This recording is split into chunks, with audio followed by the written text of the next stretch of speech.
guys, welcome back to my channel.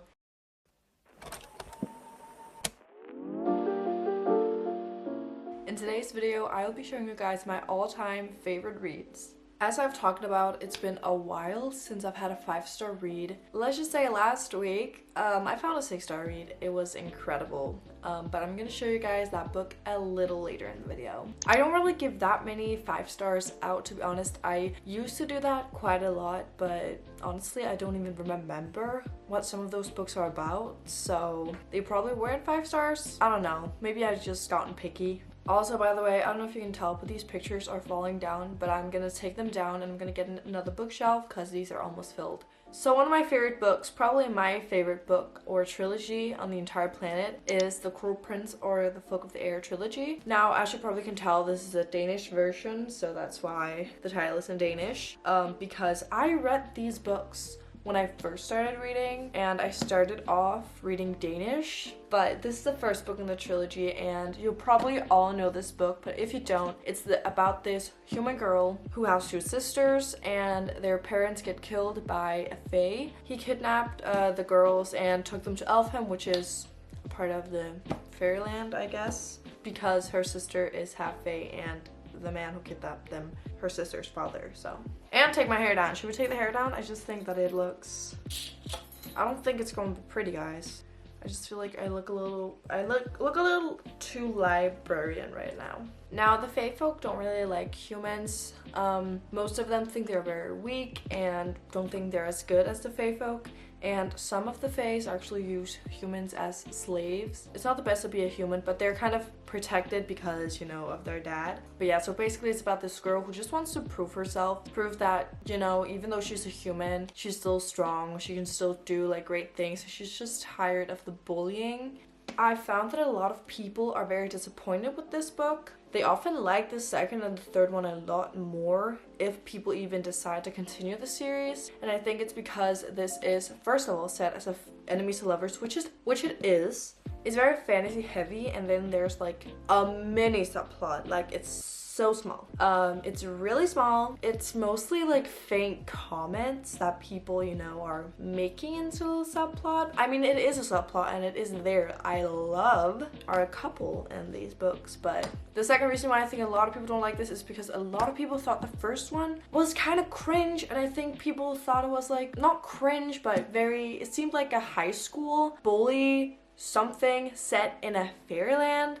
That it was really weird because of that, but honestly I think it's so much more. And yes, the first one does give a little bit of that, but I do think it has so many other great things, especially in 2 other books. Like, they're not at all high school-y, anything weird like that. They're super fantasy heavy, and she's only in school a little bit in the first one, not at all in the 2 other books. Like, she is so powerful. I love the main character, Jude, but she is amazing, and I love her. Like, she's my role model. She is a queen. Read these books. My favorites of all time. Now, like I've said in a few other videos, and like I said in the beginning of the video, I have not had a 5-star, let alone a 6-star book in like over a year, I think. This reading year has been tough. I've been in a reading slump for so long because I was just not reading good books. Now, these past couple months, I've really gone back onto reading and I've really read some great books. And one of them is this one, which is The Ballad of Never After by Stephanie Garber. You do not understand my love for this book. So if you saw my last video where I mood read for a week, I read Once Upon a Broken Heart, and I have been so excited to read this series because I love Caraval. I've been so excited to read this series. It's insane. I've just waited for the right moment, and I'm so glad I did, because when I read this, I first was like, is this a 4 or a 5-star? I just ended up giving it 5 stars because I think I just wanted a 5-star read that bad. Later, I have changed it to a 4.5, which I think is pretty fair to this book. The first book is basically about this girl who's called Evangeline, and she's in love with this boy, but he ends up marrying Evangeline's sister, and she wants to stop this wedding. She thereby consults the Prince of Hearts, aka Jax. Let's just say they get into a little bargain. He tried to stop the wedding in return of 3 kisses from Evangeline and Jax can use them like whenever he wants. So basically it's about how Evangeline like believes in true love and love at first sight, and she was just loving this boy, so she felt like they were just meant to be together and they were gonna have this long beautiful like love story, but it doesn't really go that way and he ends up leaving. Yeah, I don't know, it's kind of hard to explain, I feel like, but I don't know how to explain this book, honestly. It sounds so weird, but it is so freaking amazing. But like I said, this was a 4.5, not a 5-star, which I realized while I was reading this one. This is the second one in the series, and it very quickly became one of my favorite books. Like, this is probably my second favorite, if not my favorite, with the Crow Prince. Like, it is up there. I love this. I was sobbing. These were my reactions while reading this book. I was sobbing. I've never cried that hard to a book before. I felt like my heart was being like taken out of my body. It was horrible but amazing. Like, I loved this. This is like a 6-star. And I forgot how amazing it is to read such a good book, because like it was just amazing. Like, I love this. It's so good. I bought A Curse for True Love, which is the third one in the Once Upon a Broken Heart trilogy, and I can't wait to read this. But at the same time, I don't want it to be over, so I just started a 650-page book just so I can postpone this a little, because I don't want it to be over. It's so good. I just want to show how pretty this hardcover is. Like, look at it. I need the other 2 books in hardcover. Like, I'm gonna buy them. I don't care. Like, I need them in my life. Look at the actual hardcover book. Like, that is absolutely insanely pretty. So I need the other 2. Like, it's not a want, it's a need. A series that I would recommend before reading the Once Upon a Broken Heart series is obviously the Caraval trilogy, which is also 5-star reads for me. This is the first one, Caraval. I completely forgot how pretty these covers are. These books basically takes place in the same universe, and actually Jax is a part of this trilogy. Now, the first one follows Scarlet, the other ones follow her sister Donatella. Hey guys, I'm currently editing the video. While editing, I realized that I was not able to explain the Caraval plot like at all, so I'm just gonna quickly explain it to you right here in my bed. So basically, the Caraval trilogy revolves around 2 sisters, Scarlet and Donatella. There's this man named Legend, who I'm pretty sure every year hosts this kind of like festival week, sort of, where you have to get an invitation to go join it. Basically, Legend has magic, and Caraval is a very obviously magical place, and it's supposed to be this wonderful experience. The girls like always wanted to go, and this year Scarlet gets an invitation after her sister Donatella goes missing. I'm pretty sure that Caraval is a competition each year, and this year it revolves around her missing sister Donatella, who has been kidnapped by a Legend. So basically, this year you have to find Donatella to win the contest, and you get granted a prize. So that's basically what the first book is about. This entire universe is so beautiful, and I think that's why so many people love the Once Upon a Broken Heart series as well as the Caraval trilogy, just because it's so magical. It's like a fairy tale world like no other. I have never read a book with the same like universe, and I don't think I ever will, because this is just so magical. Like, it's just pure fairy tale and magic. Like, it's so cute. Now the first one is pretty brief, just to like get into everything, and then the other ones we get to like meet Jax, who is a part of the Fates. It's so good, like, it's so good, and I would really recommend reading this series before reading the Once Upon a Broken Heart series, just because you do get spoilers in Once Upon a Broken Heart of what's like happening in Caraval, and I just think you create such a good bond with Jax, and you understand his choices in Once Upon a Broken Heart so much more if you read this trilogy first. Just because Jax's inner conflict from this book is because of something that happened in these books. So I think it's really important to read these ones first. I do know people who love the series who haven't read the Caraval trilogy.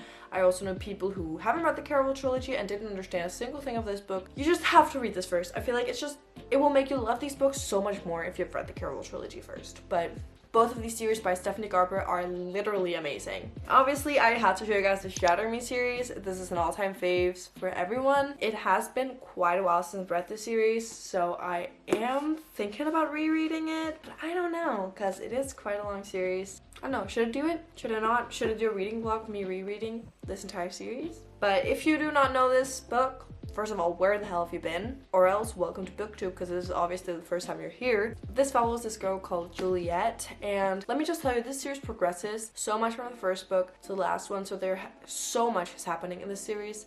But in the first one, she's being helped captive by the government or the establishment. Her touch is literally fatal, like she can kill by touching people. So they have locked her up. But one day she gets out of her cell, like Aaron Warner lets her out. Aaron Warner is her like Bert, I guess. Like Aaron Warner is not like the leader of the establishment, but he leads the sector that they're in. So basically he lets her out to stay in like the house, but she meets someone who wants to help her get out of there. She can't stand Aaron. Aaron loves her. Like, it's, you don't understand. The enemies to lovers in this, guys. The enemies to lovers. 10 out of freaking 10. Like, it is so good. Compared to like The Cruel Prince, this has like a huge romance subplot. It's almost like I would say it's a romance book with a dystopian subplot, because like the romance is, it's giving.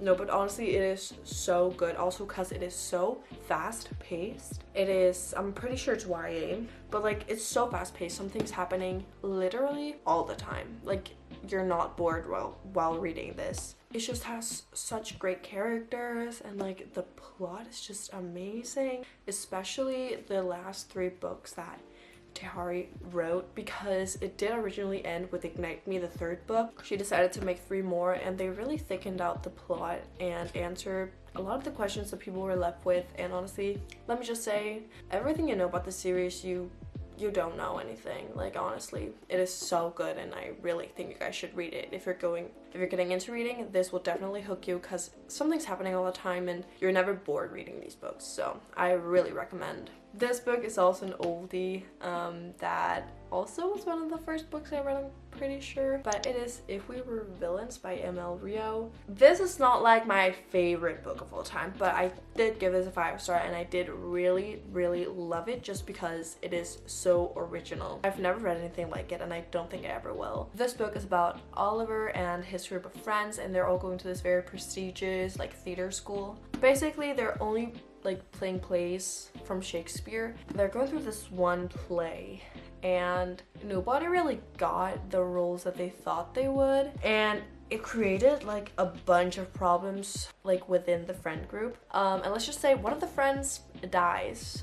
Oliver, our main character, was convicted with a murder, and he's been in prison, and now he's basically out of prison. Now he's talking to the detective who put him in prison, because the detective, like, he doesn't understand what happened back then.